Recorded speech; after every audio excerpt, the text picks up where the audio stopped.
Every country we visit becomes a piece of our story. And this was our first time in Japan. We came to Osaka not really knowing what to expect. But within a few days, we were saying, yeah, we could live here. We've been traveling for more than a year now. We don't have a home base or any possessions other than what we carry with us. We're trying to experience the world in a way that feels sustainable. Not just the tourist spots, but real daily life. In Osaka, that meant riding clean, easy-to-use trains. Eating simple, healthy meals like rice balls. And marveling at the beautiful nature and gardens and architecture in Japan.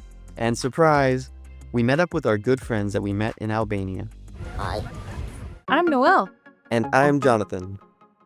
We're on a mission to live in 100 countries. Ever wonder what would happen if you got rid of all your stuff and traveled around? A few years ago, we would have said that was crazy or irresponsible. But there's more than one way to travel. Whether it's months in Colombia, Or months in Romania. weeks crossing oceans, Slowly traveling the world. we're writing our own story. Everywhere we go, we meet amazing people. This channel may not be for you, but we're inviting you to come along with us. Because we're not just traveling. Subscribe for free. As soon as we arrived in Japan, we immediately figured out the public transportation, and it is awesome. It really is. Of course, we thought their cars were cute. They kind of look like a box. The front is all flat.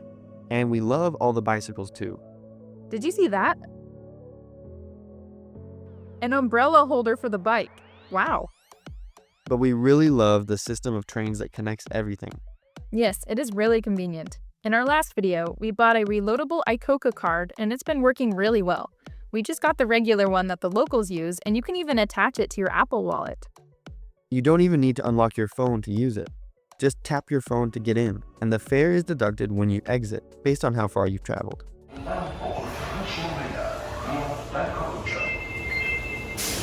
It's not super cheap, but it is reasonable.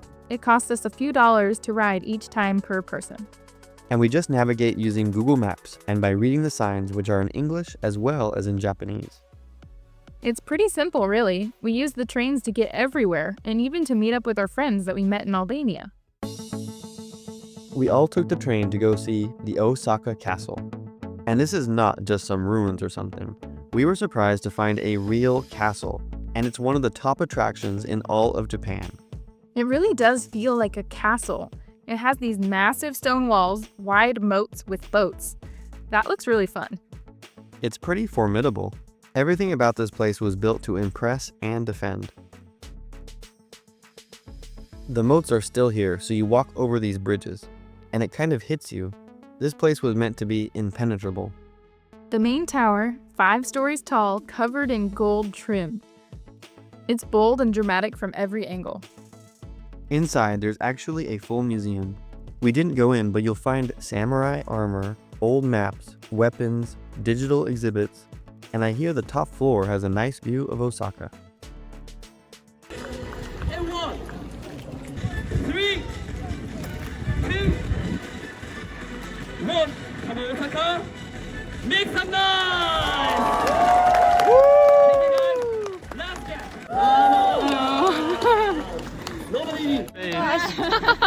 The whole place is very big. There are over 600 cherry blossom trees here, which I bet would be incredible in the spring. An interesting coincidence is right on the grounds is a time capsule that was sealed during the expo in 1970. It's supposed to stay sealed for 5,000 years. Yeah, 5,000 years. So if you're watching this in the year 6970, hello. And don't forget to open this time capsule. It's quite the coincidence since the World Expo is being held here in Osaka again this year, 2025, 55 years after the time capsule was buried during the 1970 Expo. By the way, we made a video about our experience at the World Expo Osaka 2025. We also saw the Shitenoji Temple. We're walking into, what is this place called? Shitenoji. Shitenoji Temple. We came here expecting just another quiet temple, but Shitenoji is stunning and peaceful. It feels like you've stepped into another world, right in the middle of Osaka. Okay, actually, I turned into a video. Oh. Yeah, this is one of the prettiest temple grounds we've walked through. It's not flashy or crowded, and I just love the raked rocks. Isn't that beautiful? Is this what a Zen garden is? Wow. One of the first things you notice is the 5-story pagoda. It's tall and perfectly symmetrical. And unlike a lot of pagodas in Japan, you can actually go inside this one. We climbed all the way to the top. The steps are pretty steep and narrow, but it was fun to climb up. It's a bit of a tight squeeze since the steps are steep and narrow, but it's part of the experience. Definitely not something you get to do at most temples. Even though this is a top spot in Osaka, it doesn't feel touristy. Locals still come here to pray or just sit quietly. We're walking to IKEA, and we have to cross this bridge over the river. I forgot what the river's called. Kizu River. And look at the loop-de-loop. It has a loop on the circle. It has a circle on the map, like a loop, and then over the bridge, and then a loop down. But you can look at it in person. Look at it, we're here. And it goes double loop. Look at that. So, we'll see. This is amazing. A double spiral bridge. I can't believe it's a double loop-de-loop. Wow. What a nice view! You can see the skyline in the distance. Oh look, people are practicing baseball inside the spiral. Baseball is actually the most popular sport in Japan. It's funny because every time I've chatted with locals, the conversation has gone to baseball. And you should see the look on their faces when I tell them I don't follow baseball. You'd think I committed a crime for not watching baseball. It's so funny. Baseball is a huge part of the culture here. We're coming up on IKEA. We came here for lunch. Yum! The menu is slightly different here. They have Swedish meatballs, of course, with the lingonberry sauce. But also I see lots of people getting this curry.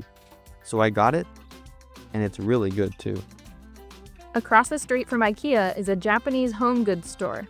It was fun to walk around and see the Japanese home furnishings. You may think of Japan as one big crowded city, but it's not. And it doesn't feel like it either. We're here at Namba Park Mall, and it has a garden built on top. It's so pretty. The plants have been carefully selected and organized into different climate zones.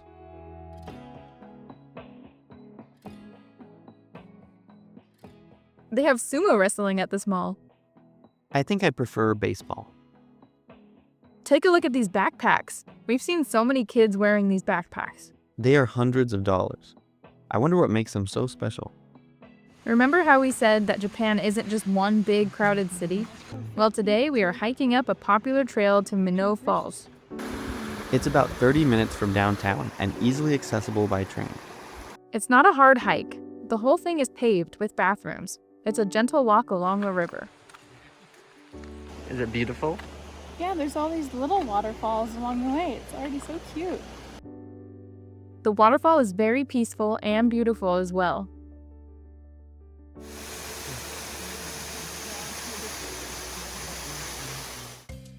We saw a man walking his owl. An owl. It's a horned owl sitting on top of that guy's head. It looks like the owl is walking him. In Japan, you can find lots of small restaurants, often family-run. It's a cute little ramen shop. What's its name? Menoya. Cool. This one has maybe 10 seats and one guy cooking ramen. You order these tickets, and it costs about 1,000 yen per bowl, which is like $7 US. Yeah, this was really good ramen. Nice.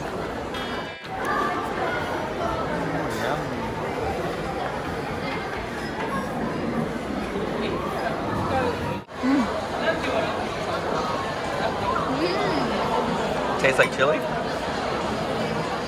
Yeah, it tastes like chili. Like the canned chili you get in the US. Not spicy. It doesn't taste like the vegetables or like the beans of chili. It tastes just like that flavor of chili, like almost like the sauce in a chili, but not spicy. Not like tomato sauce, not like anything like that. Like a beef chili flavor.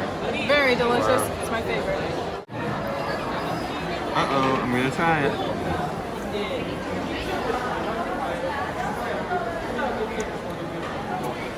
Yummy.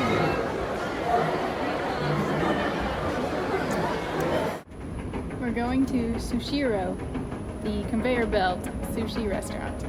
Sushiro is a popular chain that does sushi, but instead of having a waiter or waitress, they have a conveyor belt that delivers the food to you. Mozzarella tempura, that's just like fried cheese, not katsu fried chicken. You just press the button on the tablet, and wow! I was expecting it to come from over there.